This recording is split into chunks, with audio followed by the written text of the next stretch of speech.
Hey everyone, I'm your host Natalie Bodie. On the show today is a former NFL linebacker who also spent time coaching with his alma mater USC, as well as the New York Jets before he co-founded the Celebrity Poker Tour. Please welcome the one and only Hayes Pullard to the show. So Hayes, I want you to take me back to the Combine, because I know you had a little bit of a unique situation with getting invited, thinking you weren't invited. How did it all go down? Oh my gosh, crazy story was I honestly didn't even know I was invited to the Combine. So I'm in my senior year at SC. I'm thinking I'm having, one of the best years I've had in my entire, college career. And I see, Leonard Williams gets, his Combine invite. This is like October, November. Is Buck that the Allen, normal time, by the way? Like, is it during season that these kind of trickle in? a little bit for the seniors, yes. The Okay. juniors kind of, more or less did it. But I think Leonard Williams announced that he was going to, be declaring for the draft. So he got his early. I've seen 2 or 3 other guys receive theirs. Another senior from UCLA, who was Eric Kendricks at the time, received his. And I'm sitting there, I'm like, all right, I got to start ramping this up. I got to get like 14, 15 tackles to get this Combine invite because I want to go to the league. I think that's the goal when you're playing football. So I end up wrapping up that year and still have not received my, Combine invite. So I'm confused. I'm like, all right, like I'm been a 4-year captain. I'm a 3-year starter. I've been leading the university in tackles every single year. Crazy stat. Like I want to say top 3 in the all-time tackles of USC history. I'm like, all right, like I got the resume. Like, why ain't I getting the invite? So I end up hiring, Adi Attar, who was, the representation for Conor McGregor, Duke Johnson, and, a several amount of other celebrities. And I'm sitting at the bar, and I'm like, man, like I just want that Combine invite. I want to show people what I can actually do. And, as an agent, he's sitting here, he's like, it's going to happen. Like, don't worry about it. Like, just control what you control. And for some reason, I don't know what came over me. I don't know if it was God speaking to me or whatever the case may be. I'm sitting at the bar. I'll never forget. I'm in Miami. And I decide to go to my email and check my junk, aka the spam folder. And no BS, the first thing it says is NFL Combine invite. In my junk. I'm like, it's no shot that the NFL is sending emails to me and it gets put in my spam. And the crazy part is, it was sent in September. I was gonna before say, the season even started. I'm like, I was so it's always been invited. months. It was always there, and you just didn't. Did you ever think to get your agent to ask them at any point? That didn't even cross my mind because you just seen all these players receive it and it was just like, oh yeah, I'm about to sign up right now. And I'm just like, all right, like if you received it, I for sure should be. But I'm not trying to make it sound like I'm a hater. But I'm like, all right, like I'll wait my turn. Like God told me to be patient, and I'm just like, dang, it never crossed my mind to actually ask my agent. But he was just like, if you would have got it, you would have saw that you got it. It literally, I promise you, when I saw it in the spam folder, NFL in caps, Combine in caps, invite only in caps, and I'm like, yep, sitting in the junk. Sitting in the spam folder. You needed to have some flag words, something like move it up to priority mail. I was confused that it even got sent to the spam. Usually, somebody with that credibility would have just been at the top of your inbox. That is crazy. Once you got there, though, what did you think the Combine was going to be like, and what was the Combine actually like? Oh, my gosh. I mean, upon arrival, you expect that it was, not bells and whistles and flowers and being put on a pedestal like you were going to go out there and just run your 40, do the bench press and stuff like that. This is a whole football interview process. You walk in, there's over, you got those 32 teams. You also have 32 different scouts, GMs, head coach, position coaches. So you got over, I want to say 1,500, people that you technically have to talk to. So when you first arrive, they don't allow you to do anything besides interviews for a full 6 to 7 hours. That's the first day? Like you is just talking? Just talking. I'm talking about you filling out questionnaires, you're doing interviews with the position coach, the special teams coach, a scout, and they're asking you all different questions. Is this team-by-team basis on who's interested in you, or is this everybody? Imagine when you walk in a hotel and you go to these little conference rooms that can, hold these massive weddings. Like imagine that, but all NFL coaches. And you're just walking around, no set meetings, no set times. And Hayes, let me come talk to you. Once you get up, Hayes, let me come talk to you. Hayes, let me come talk to you. I'm like, oh my gosh, like, what are your strengths? What are your weaknesses? What do you see yourself being, in 4 years? Like, how would you compare yourself as a linebacker? I'm like, wow, this is very strenuous. And the crazy part is they're actually trying to see who's going to cheat.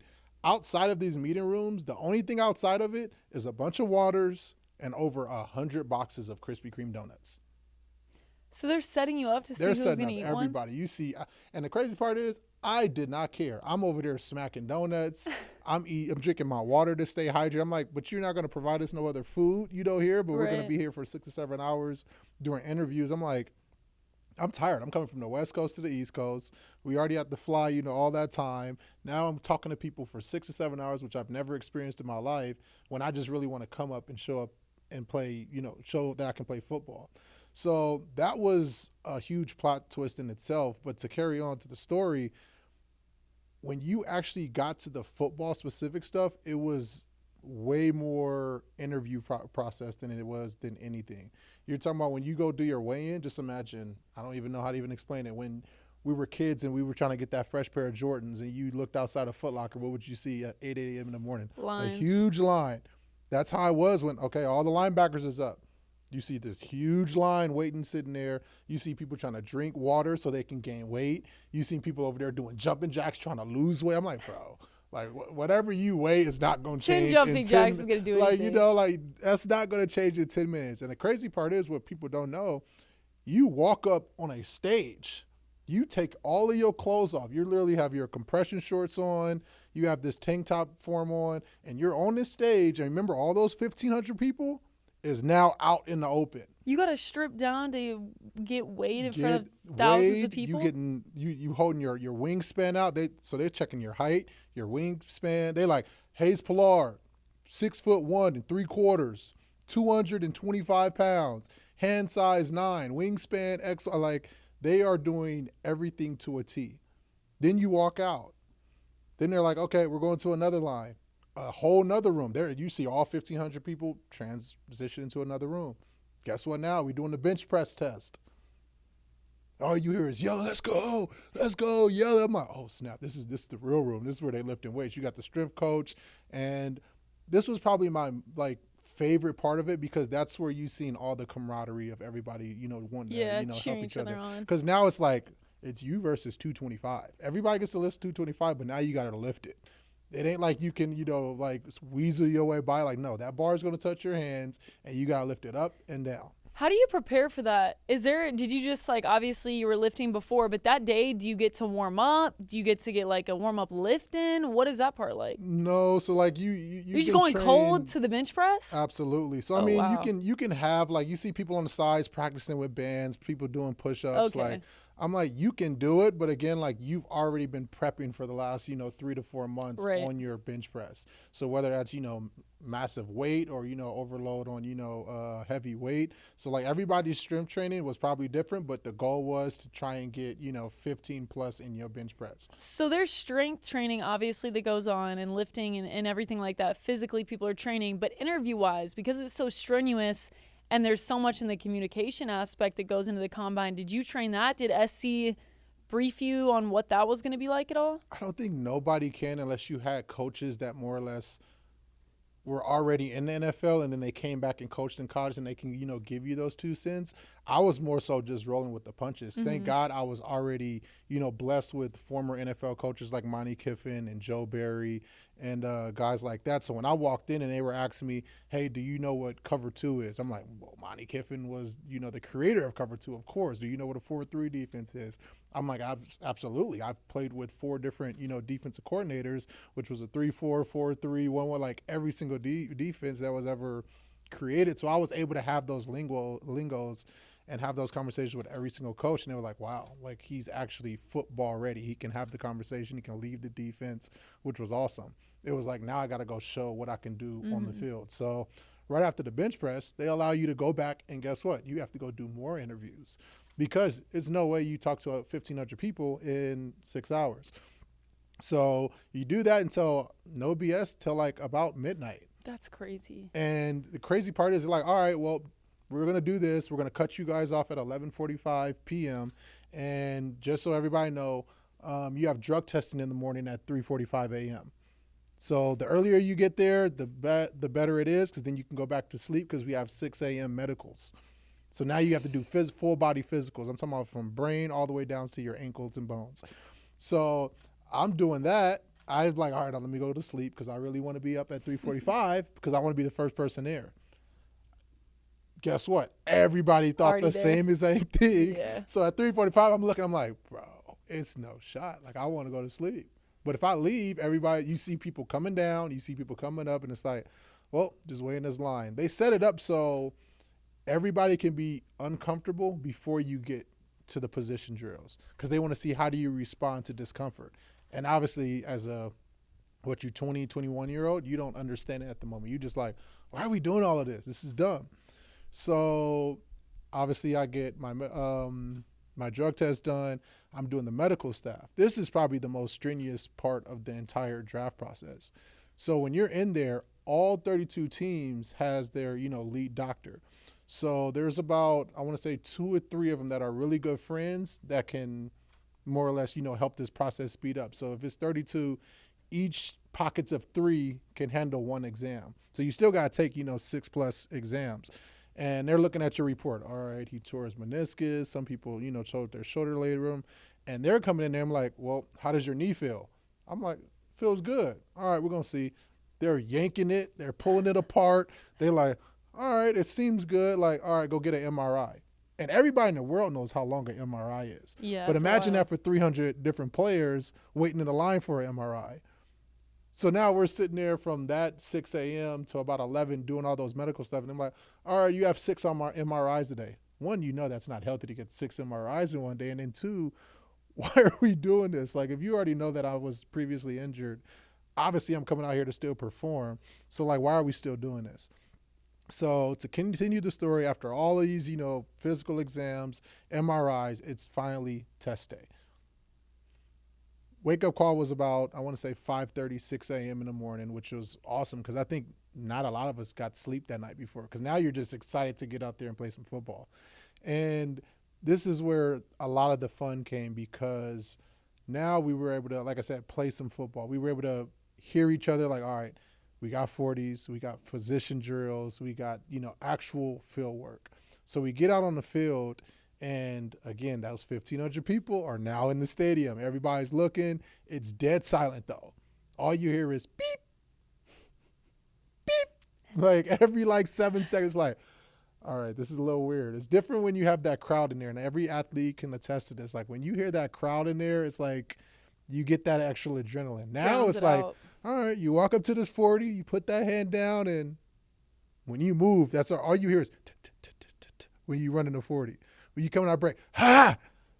That's all you hear. So was it a good experience? Yes. Did I have fun with it? Yes. I mean, at the end of the day, I believe that combine was more so mental than it was physical from that retrospect. And I think everybody should do it to go through that experience, especially if you have the opportunity to get invited to the combine. But yeah, it was an incredible experience. It sounds absolutely exhausting, but one thing that I always know that happens every single combine is there's one name that just rises up the charts. Who was that on your combine day? Who? Do you remember? I honestly do not. That's a really good question. I would have to dive down that rabbit hole. You're talking about 10 years ago, Natalie. You're putting me on the Come spot. on. You don't give away your age. I had to just now. I mean, 10 years ago. I'm trying to remember who was all in that draft class. We'll find it. When we roll a clip of this, we'll find it and we'll put it in there. Okay, please do. But after your combine, did you feel like you helped your draft grade? Did you have an idea at this point of where you were going to go? And then after, did you and your agent decide, all right, the combine put us here, we were here, we're projected at this point? How did that go? I don't think it helped or hurt me because everything that I more or less demonstrated out there from interviews all the way down to my position drills was already what the coaches or the GMs proved that was right. So it was like, dang, could I have run a faster 40? Absolutely. Could I have run a little bit faster in some of my drills? Probably so, but I didn't at the combine. So it was like, all right, he's still in the same spot, which according to my grade, I was a 3rd to 5th round draft pick. So I was like, okay, if I can, lose maybe 5 to 7 pounds and come back on my pro day and run a 4.5, I think that might boost, my draft stock maybe a couple of more picks ahead than what I usually was.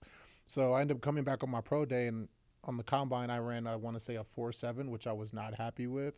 But again, speed is the only thing that you cannot, finesse through. You run as fast as you can, Right. and that's the number you get. And then I got to my pro day and ran a 4.5, which was, a huge blessing for me. Thought that would help my draft process, but when draft day came, it unfortunately didn't.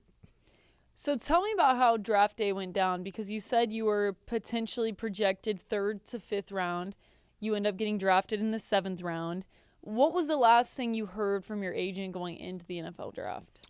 It was, hey, you're sitting at the 4th/5th linebacker spot overall. When these, 1 to 4 linebackers get off the board, you are next up. I've talked to several GMs. I've talked to several, player personnel. They have you high on the board.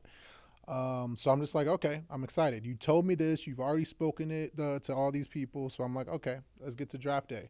So obviously, I think any person in this position, you hope to go to first round, or, you just sneak in the first round, even though I'm projected 3rd or 5th. Something inside of me was like, what if they just call you on the first? What Right. if they do? You got that hope. So I got my suit on. I'm chilling. I think probably by myself. I ended up renting out like an Airbnb at the time, and I'm just, chilling, watching the draft, seeing some of my boys go first round. Leonard Williams, who was a amazing teammate, went first round, top 5. But yeah, then we get to day 2, get to day 3, and I think it was day 2 where 3 linebackers just go off the board, like within 8 picks. I'm like, oh snap, this may be the day. It's day 2, and this may happen. And then day 2, day 3 ends up happening, and they're drafting for the 2nd round or 3rd round. And the first 3 linebackers go off the board, and we start getting to the end of the 3rd round. And I'm like, okay, like what's going to happen? Because my agent's sitting there, he was like, well, this is a 3-4 team. Like, they may actually like you more than another linebacker. So I'm like, all right, like, don't get me too hyped right now, because I'm about to, get hyped right now because I'm about to get drafted. Unfortunately, they end up drafting another player. His name was Denzel Perryman, one of my good friends today, to the LA Chargers. I'm like, oh, that would have been a perfect pick to just stay home. But they end up drafting him, and I'm just like, all right, well, I'm next. And that's what, all my agents, confirmed. And we get to the next day where it's, 4th, 5th, 6th, 7th round. And I'm sitting there in the 4th round, and, I'm super excited because I'm like, well, I think the first 12 teams all needed defensive players, specifically linebacker or D lineman. So I'm like, all right, like it's going to come in one of these waves. And I remember sitting there, and 4th round goes over. 5th round goes over. I'm receiving random phone calls from like family and friends. And I'm like thinking it's, somebody calling. I'm like, zzz, I'm like, I don't really want to talk to you right now. Like, I'm waiting for the real phone call. Why are y'all like, calling why me right now? Like, why would you mess around like this? I'm like, zzz. So the 5th round goes down. The 6th round goes down. I'm starting to look at all my family, because I'm like, dang, am I letting everybody else down around me? Like, am I letting myself down? Like, I thought I was supposed to be projected here.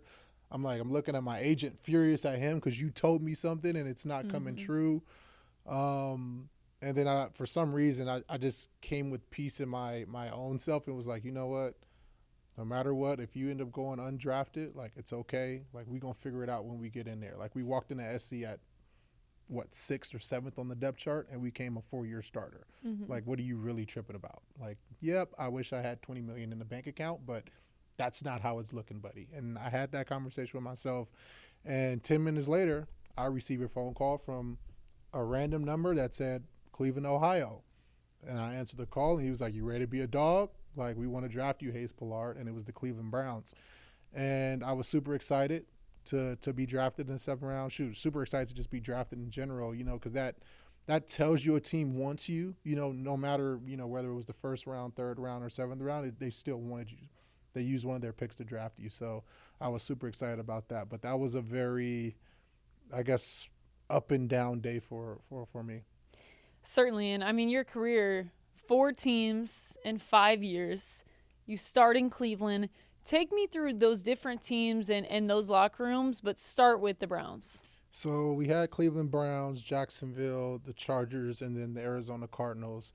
Like I said, got drafted to the Cleveland Browns, and it was a phenomenal experience. You're talking about you're excited to come into a new program. At this time, you see Josh Gordon, Johnny Manziel, Joe Hayden, Carlos Dansby, Des Bryant. Just legends everywhere, but a program that hasn't been winning in the last couple of years. So my thought is like, well, shoot, I'm a product of SC. I'm here to change that. Like, I want to come in here and ball out. So I came in, I tried to control everything I control, and we got down to the 53-man roster. And I remember it's the day of, and I'm walking with Christian Kirksey around the facility, and he's like, I don't think they're going to get you today, bro. I think you made the team. Like, I think you're actually a baller. So we walk into weight training, and we're lifting weights. I see people getting, taken out. I'm like, oh, snap. Like, I might actually, make it through the day. And we go to the locker room. I see more people getting taken out. I'm like, all right, nobody's come to me yet. Like, let's go. You about to make the 53. And I promise you, I'm walking to the team meeting with Christian Kirksey, and they're like, Hayes. They literally 20 feet behind us. Hayes. I'm like, fuck, they got me. Me and Kirk all laughed. I'm like, all right, bro, I got to do it. He was like, it's going to be straight, bro. Don't worry about it.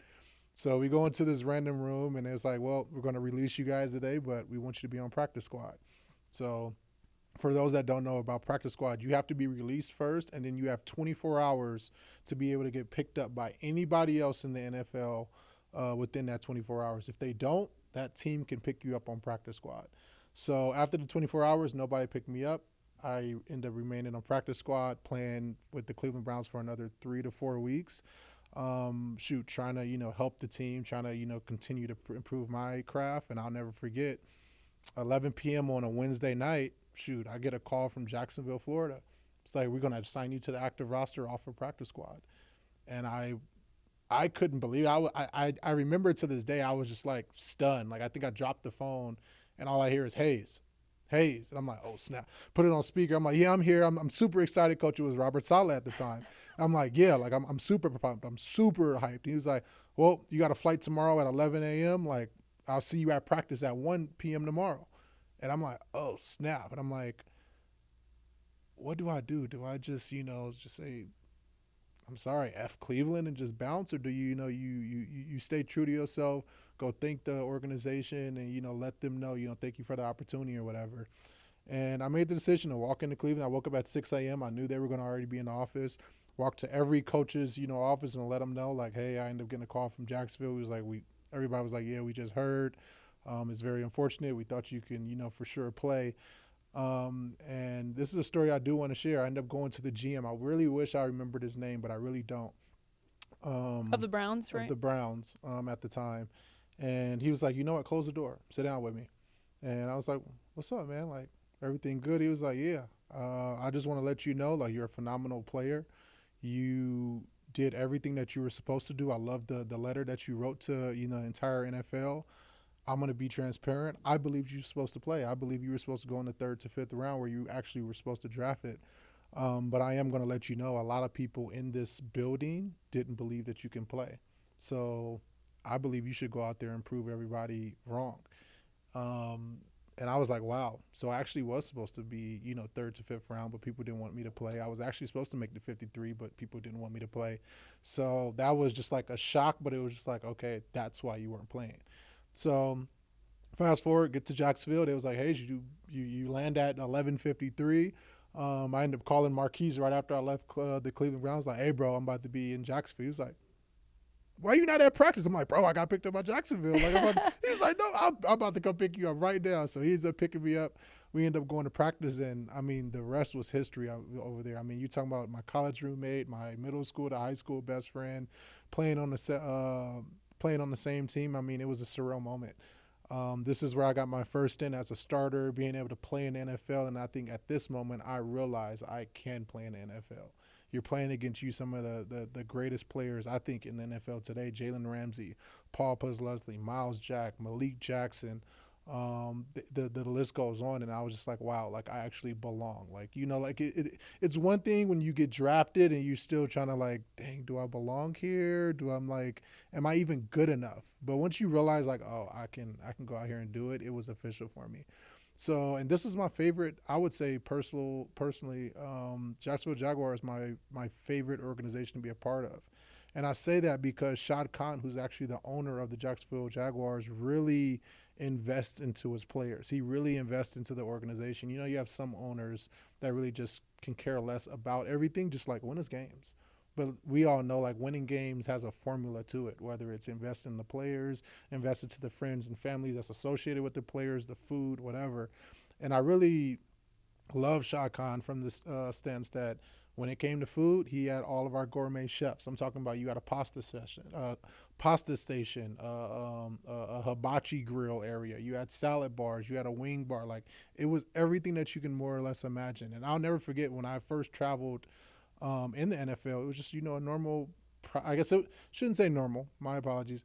It's a commercial flight, but it's private. When I got to Shah Khan, he bought us I don't even know what the number or the name of this plane was. The entire plane had first class seats. I'm talking about this plane was so big that it had 2 levels, but every seat on this plane was first class. And it was just y'all's. Just ours. It was so presidential, Natalie, that we were able to drive up to the tarmac. We would get like screened at the gate, drive up to the tarmac, park, and the plane was literally 50 yards in front of us. Is that the same one that they use to this day? I hope so. I mean, I That's wouldn't crazy. change it. Every seat on that plane is first class I'm talking for the about Jags. You get the lay down vertical. You had Chick-fil-A, chips, candy, Gatorade, like everything you want. First class flight. Unreal. Like, amazing. Then obviously you get to the Chargers. I mean, I was happy that they, end up, picking me up and whatnot. But again, like that organization, that's, I would say, the polar opposite of how we were treated at the Jacksonville Jaguars. I mean, the food wasn't very good. I mean, we were eating literally the same meals every single day. Chicken, steak, rice, salad. Like every single day. Nothing wrong with it. I get the healthy, but I mean, nobody wants to eat the same exact thing. And then the facility was just built, but I mean, you're talking about, 7,000 square feet? Like, you can't really even get, everything that you more or less want in that entire building. Where Jacksonville had over, 50,000 square feet, if you have to, compare and contrast that whole situation. Cold tubs weren't, active, or hot tubs. That's why they just built, the brand new facility, which was cool. But yeah, I mean, it was a lot of roller coaster moments, but again, it's built me to who I am today. What about the very last team that you spent time with in the NFL? It was the Arizona Cardinals. I mean, it was a last stint from the side that they called me out there for a tryout. I ended up dominating the other linebackers that were there, and they signed me. And I ended up in, I would say, an uphill battle because they already had a starter. They had a backup. And they was like, well, we just lost our third string, so we need you to more or less be that third string, but we want to see if you're actually good enough. And I was only there for about, let me not even say that. I was there for 2 weeks. I was able to pick up the entire defense in a matter of 2 weeks. I'm talking about a brand new scheme, brand new system, and be able to get everybody else lined up for the 2 to 3 weeks I was there. On the final third week, a week before, making a 53-man roster, they called me and 2 other people, and it was like, yeah, we're going to release you this week, a week early, because we believe you guys are too good, for this spot, and we want to be able to give you the chance to be able to, get picked up by another team, whether that be BS or the truth. I'm like, if somebody's too good, in the NFL, you keep them and you play them. You don't let them go. Sounds like sugarcoating. Like, they're basically just trying to let you down easy in some ways. Which, that's what I'm saying. Like, you get to those coaches that like to be sugarcoating, but I think a lot of players, likes to, get to those coaches that more or less keep it real. I mean, because we're in the nature of that. Like, we've been told our whole life, like, you're not good enough, or you are good enough, or you need to do X, Y, Z better. Like, yes, I understand firing somebody. I know we always say cut. When you have to get cut, that's them firing you. And I think, like, when somebody has to fire somebody, it shouldn't be uncomfortable, especially if you're, like, technically my mentor, you're my coach, you're somebody that I literally spend more time with than my own family. Like, you should be able to keep it real with me. And some of these coaches just frankly don't know how to. So was that the moment that you got cut? Yes. So I want to talk about why you knew it was time to hang it up, but I want to take a step back. 4 teams in 5 years. Did you ever sign a lease? How do people that are in your position in the NFL move around so much and find a place to stay or living accommodations? How does that part work? So it all depends on, like, how – let me explain it like this. So you have these first, second, third round draft picks that more or less they're not going to get cut for their first 3 to 4 years. So they can go buy a house. They can go lease a house for 3 to 4 years. In my circumstance, I'm a 7th round draft pick. As you already see with Cleveland Browns, I was cut, prior to making a 53-man roster and then having to transfer teams in the next 6 weeks. So for me, that was my first mistake in NFL. I ended up leasing I ended up leasing a house in the Cleveland, Ohio, for a year. And then 6 weeks after being released and getting sent over to the Jacksonville Jaguars, I'm like, wow, now I have to keep that place or just buy it out. So I ended up keeping that place, realized I never would lease a place for a year ever again because of how, movie and shaky the NFL was. When I got in Jacksonville, my best friend is there, and he was like, nah, you're staying with me. Now, obviously, when we decided that we were going to get our own places, I would just sign a month-to-month lease for pretty much 6 months because the football season from August to, February is about 6 months. Then I would come back to L.A., do the exact same thing. Like, okay, when do we have to report? April. All right, January, February, March, I'm going to spend L.A., but I'm going to sign that month-to-month lease with the end date April 16th because I have to report back on April 17th. That makes sense. I just think that's an underrated part of being on the fringe, quite frankly, in the NFL is all the logistics, especially if you have a family already. Oh, 100%. I can't imagine how stressful that part is. But I want you to rank those 4 teams.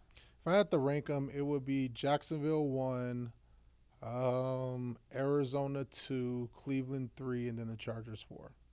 Which is so crazy because you're an LA kid. I am an LA kid. I'm LA through and through, but I mean, I'm not trying to bash the ownership of the Chargers, but they have to do better. They have to figure it out. You guys are billionaires. You own a team. Like, you have to take care of your roster. You have to take care of them. Like, I've also heard so many good things about the Jags as an organization, the different players that we've had on this podcast or at Celebrity Poker Tour that presents this podcast, the guys that have come through, just only heard great things. So I hope it really starts to translate for them this upcoming season and they get some results on the field too. But going back to when you got cut, so at that point, it's been 4 years. You've bounced around, or 5 years, sorry, with 4 teams. You've bounced around. But ultimately, how did you make that tough decision that, hey, I'm going to not keep trying to get signed on these practice squads and moving around, but I really just need to hang up the cleats? It's crazy because I never actually wanted to hang up the cleats. Even to this day, I still train. And it was, after I got cut by the Cardinals, I mean, it was 2 years in a row where I was just getting, called for tryouts. I'm talking about I probably tried out for every single team in the NFL and never got, hey, we're going to sign you, or, hey, you're on our short list, so we're going to call you if anything happens. That was 2 straight years. And I'm talking about just training in my front yard or in my garage because I built my own gym and whatnot. And it wasn't until year 3 where I'm sitting there and I'm just like, I need to figure out what's next. I got my degree in real estate, so I was like, I'm going to, start my real estate license in LA, figure out, how I can get into that. So I ended up getting my license in Los Angeles, and I'm just like, I really don't even want to do this. Like, I'm just doing it because I have the degree. Mm-hmm. But I needed to figure out ways to be able to, get some income because a lot of money is going out, but nothing's coming in. So for me, I'm like, all right, like at this time, my wife's dad was a big-time teamster in Los Angeles where they, put all the conventions together, Home Depot spreads, NASCAR, whatever. And I'm just like, I've never heard of that. Teamster is what that's called? So like, is that like event management? Pretty much. So anytime you see like these huge like events or conventions and whatnot, these teamsters put all of that stuff in these. When you see Complex Con, like they put all of these stuffs in there and take them out. So I'm just like, I don't know what I want to do, but I just want to make some money, something on the low-key tip. And this, like, more or less woke me up for real life. I went there, and I felt, you talking about a 12-hour day only making, I want to say, $150 for an entire 12 hours. And I was doing this for 3 to 4 weeks, and I was like, yeah, I need to, level up. I need to figure something out. Because there's a lot of people doing this in the world, but I need to figure something out. And I realized, like, you know what? I'm not done with football, but I know I can coach the hell out of some football. I can grow another individual because I've been a leader my entire life. So I ended up reaching out to Clay Helton, who was the head coach at USC. I'm talking about blowing his phone up. Clay, I want to coach at SC. Really? Yeah, I want to coach at SC. All right, I'm going to get you set up. A month go by. He doesn't connect me. I'm texting him. He's like leaving me on red. I'm texting him again. Leave me around. I'm talking about like for 4 straight months. You're battling in the messages. I am persistent. I'm like, he's going to have to say yes. I do not care. Like, I am a USC alumni. I am invested. Finally, he gives me a call. And he was like, all right, I'm going to have you do an interview with Todd Orlando. He's our new DC coach. If he says yes, you're hired. I'm like, all right, say less. Like, I already know how this is going to go.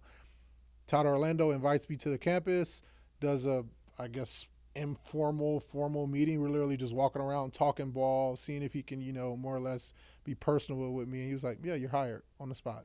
So I'm like, oh, say less. This is awesome. He was like, I'm going to let you know now. It's not the highest paid, but the way I know that you can carry yourself and teach these young men, you're going to prepare to something very, very cool. So what was your title? Defense assistant. And what's the salary that you make as a defense assistant at USC? Not very good. It was $30,000 a year. In LA? And the crazy part is I'm living in Rancho Cucamonga, so I'm commuting, 2 hours every single day. That's crazy. So they know you're not doing this for the money, though. At this point, it's just all about getting the experience. I'm trying to do it for the money, but I'm knowing that I have to get into something to be able to go to something. Yeah, and I should say in the short term, it's not about the money. Mm-hmm, right. Mm-hmm. It's that sacrifice in the short term for the long term. Because I'm like $30K probably covering my gas. Yeah, that's wild. So I ended up doing that. It was literally for a year. And crazy part is we ended up getting to the Pac-12 championship. This is the year we have Amon-Ra St. Brown. Like, we were doing really, really well. We ended up losing to Oregon in the Pac-12 championship, which was unfortunate, but whatever. And I remember calling my best friend Blake at the time. And I'm like, you know what? I'm about to come to Enclave and Key. Like, I'm ready to come out to Vegas. I'm ready to lock it up. I end up selling my house, telling USC I'm going to, be more or less leaving. And I promise you, this is about 48 hours before me and the wife is getting in the car and driving to Vegas. Robert Saleh gives me a ring. This is at like 7 a.m. in the morning. He's like, hey, this still you? I'm like, yeah, coach, I would never change my number. He's like, oh, perfect. I got a coaching job for you. I'm like, really? He was like, yeah, don't tell anybody. I'm going to be getting a coaching job for the New York Jets. Do you want to be a coach? I'm like, yeah. He was like, all right, I don't know how much it's going to be paid yet, but I really would like you on the staff. I'm like, coach, you let me know. I'm ready. I think a month goes by. He's going to interviews with the Detroit Lions, with I think the Washington football team, and then the New York Jets. And he already knew he was going to be part of the Jets? How? I honestly do not know. That's crazy. So trying to drive up the numbers, though, maybe by taking other interviews? I was confused. I'm like, why is it all these 3 people? And I'm telling people, like, no, he's going to end up at the Jets because he told me he was going to end up at the Jets. So a month later goes by. I'm just like, all right, I probably should text him because now I haven't made any movies. I told Blake, like, hold on. I think I may be getting a job in the NFL, so I can't move anywhere. I'm staying at my in-laws' house now because we just sold our house.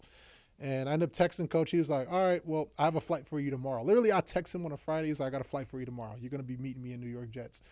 Within 30 minutes after that, they announced Robert Saleh is going to be the New York Jets head coach. He was like, yeah, our entire staff's going to be out there. And I'm just like, wow. You're talking about how life can just, like, propel you in a blink to go somewhere that you've probably been, I think, manifesting for so long. What was your title with the Jets when you were a coach there? So linebacker assistant. So linebacker assistant with the New York Jets, what were you getting paid? $125 a year. Oh, so with that's that 8% increase every single year. So you had a better situation than what you had at SC then. Absolutely, way better. And, okay. And the cool thing about it was I had so much, I would say, pull because, one, I've played in that exact same system since I was in high school. Oh, wow. And the crazy part is the coaches that coached me, whether it was from high school, college, or the NFL, were the coaches already there. So they were more or less like, well, Hayes, you're the only one that lived this. How was it as a middle linebacker? You were a perfect fit. Did you feel like your voice was valued there because of that? You were really set up to succeed? Oh, 100%. I mean, I literally went from linebacker assistant to head coach and defensive coordinator assistant within a matter of 2.5 months. Wow. Like, I started taking on roles to become literally, I think, if I would have stayed into it, I was ready to be a linebacker coach within like 8 to 9 months after that because of the roles I was more or less picking up. I was already holding my own individual meetings with 2.5 months of experience. Wow. Were you able to live on $125K in New York comfortably? Absolutely. I mean, for me, like, I'm very conservative with money because I've had money. I shouldn't even say like a ton of money, but this is the first time I've had money in the NFL. I was always protective of it after my first year of just splurging. So like when I got that, it was like, okay, I have a wife, I have a brand new baby. That's the priority. And the crazy part is you couldn't really spend it because you're working, 9 to 11 hours a day anyway. And you have the chef already there. Like I'm not really at home. Right. So like, and this is where I give, a lot of the NFL coaches and I think professional coaches so much respect is because you trade in your family for the football family. That's one thing I always think about, just knowing the lives from an outside point of view, right? Like, obviously, I'm not living and breathing it. The sacrifice that goes in, college football coaches, NFL coaches, it really is a sacrifice of time with family or time developing my career. It's tough, Nat. I remember when season was over, they was like, all right, this is our off season, and it was a week and a half. And we got back from the week and a half because I didn't even think about it. It was like, all right, week and a half, you come back. We got to get ready for the draft. We got to get ready for free agency. We start OTAs in April. Like, I'm like. I talked to someone who I'll never forget. It was so funny, this conversation. She said, it was a woman who was a coach's wife. And she said, coaching is a great job if you absolutely hate your family or you're just super, super passionate about football. There's really no other way around it because you're going to be spending so much time in the facilities.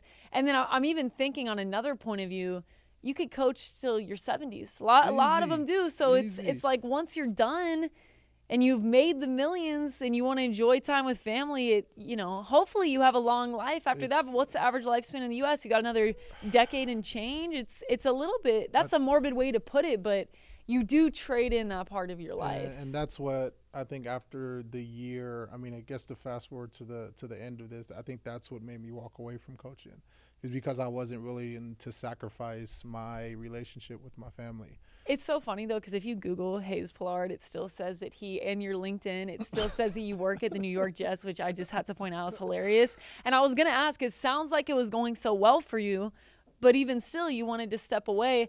I want to ask this, though, and back up really quick, because I think that it plays into life after football, finding a way, and I know that you're willing to share just because of our relationship.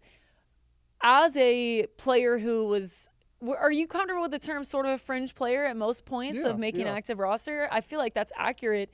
4 teams in 5 years. What did you make in your NFL career in that time? So my full contract was 2.8. So I probably made about $1.7 million.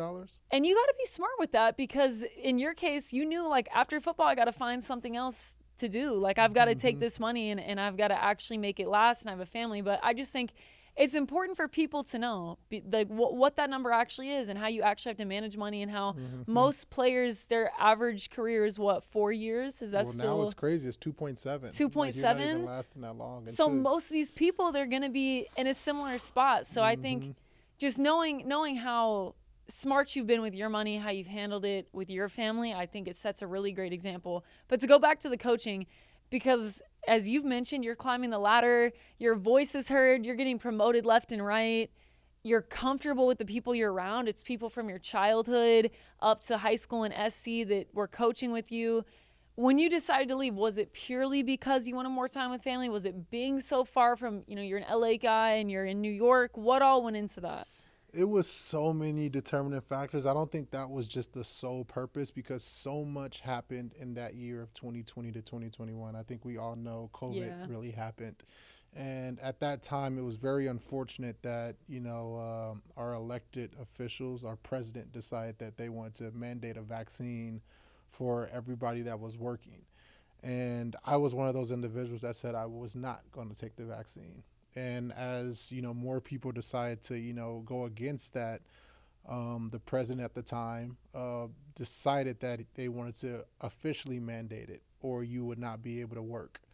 And I'll never forget at that time, I was like, well, you really can't do that. And I decided to write an essay to our HR rep of religious beliefs on why I could not take the vaccine.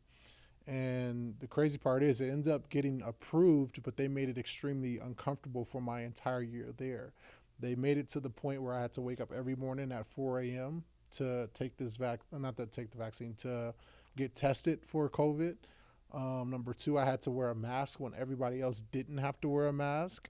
Number 3, I wasn't able to socialize or hanging around anybody within 6 feet, whether that was in our position meetings or our staff meetings where we're talking about defense. And lastly, I couldn't travel to games because I didn't take the vaccine. Do you feel like the Jets forced you out because you weren't willing to get a COVID vaccine? It wasn't forced because I still was getting paid. I just was unable to pretty much attend all the activities, even though behind the scenes, shoot, that was my job. I had to make sure when we signed a new player or when we drafted Jamian Sherwood and Nasruddin as rookies, Hayes, you got to catch them up on the defense like C.J. Mosley, who's our starter. So I'm sneaking around cameras in the Jets facility to get them in a private meeting so I can get them all caught up. 100% got everybody, caught up more or less because I'm like, this is still my job. But for us to really hone in on like, oh, COVID is that much more important than, trying to win games, like to the point where like Hayes can't do it. They caused more stress than it really needed to be because I can't go to the games. So now somebody has to take over my job while doing their job. So then I feel that tension when they come in the office the next day. And we're all, defense assistants. It was like, well, Hayes, you should be doing more because you're not able to do this. I'm like, well, bro, you decided to get the vaccine. Like, I didn't force you to get the vaccine. Like, that was your decision. And it's crazy because I still get calls today like, bro, I'm super proud that you didn't take the vaccine after all the, the news and the PR now that, it was whatever the case. But that was the start of it. The second part of it was obviously not being able to see my son, period, for the first year he was born. I probably seen him 12 hours in the entire, 9 to 12 months, playing football and then only having a week off. After that, it was like, all right, like my son would be, 18 years old. He would probably go have a private education for his entire years. My wife would be, probably the best friend in the family. My pension will look good. We'll be able to retire at 50 because I'll be coaching forever. Like, they don't have to never worry about anything, but will my relationship be there?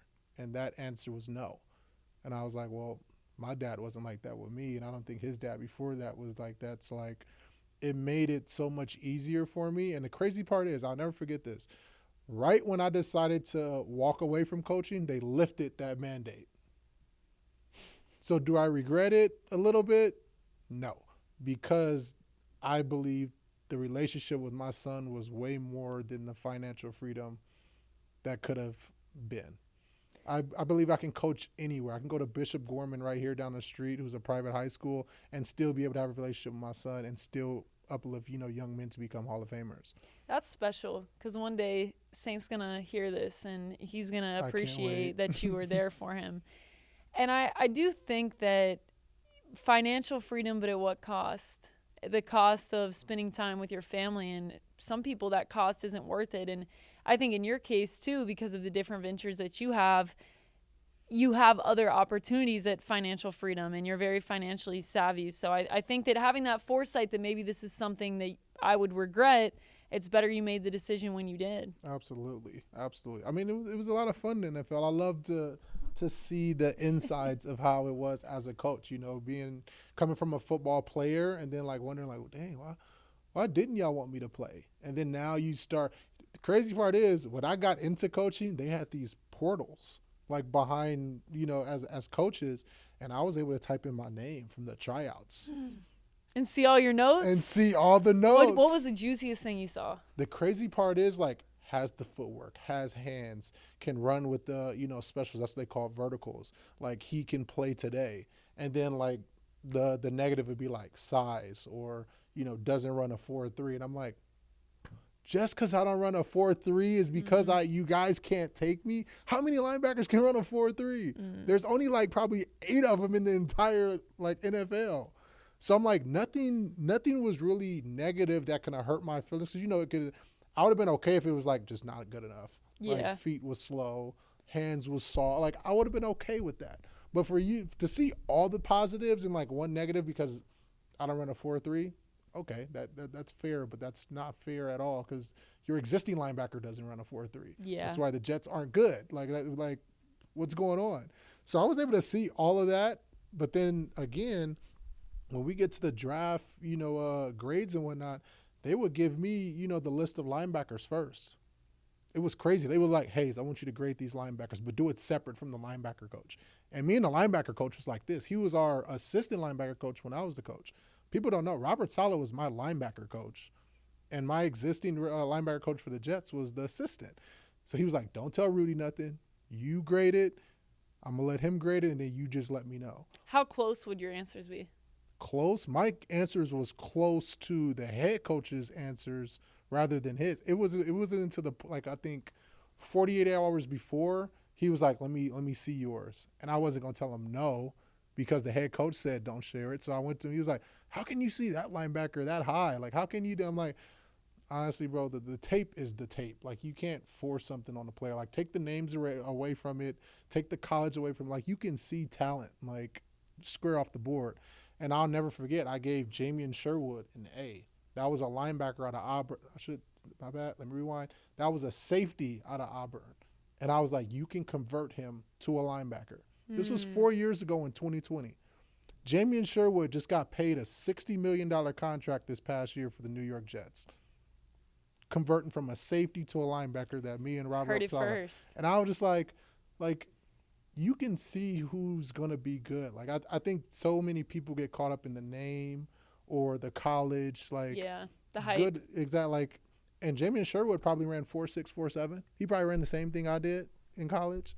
But because they saw 4.3, like, oh, he can play today. Like, right. He's ready to go. I'm like, yeah, but what about up here? Like, you can run 4.3 if you have this. Mm-hmm. Like, that's why I believed I was so special in college and NFL because I knew what was going to happen. So I was able to beat the person that was faster than me because he had to read and react.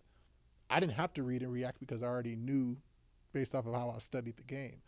We can all agree Tom Brady is probably not the most athletic person on the field at all. When you watch him, he's not running.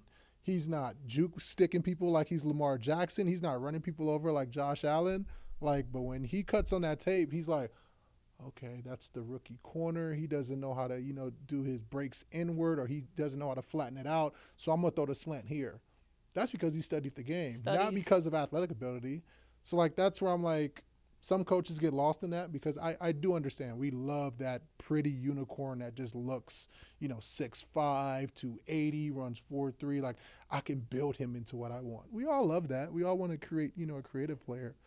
But, again, that's not what always works. And I don't think most of the time it doesn't work. So, sorry I went on a rant. But it's good insight, though. No, I love it. It's good insight because you don't often hear the inner workings of what really happens with NFL coaches ever. And what also hurt is he was projected 3rd round. You know where we got him at? The 6th round.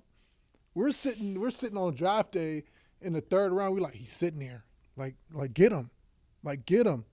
We end up drafting somebody else. So is that the GM and the owner? The GM is the one that pulls the strings for everything. Okay. For people that don't know, when you hear some of these, organizations draft certain players and whatnot, that's not the position coaches. Most of the time, I mean, in some organizations, the head coach has a little bit of pull. You talking about Mike Tomlin, Belichick when he was, grooving right. and whatnot. Like, most of these coaches don't have any pull. When the draft is going on, guess what?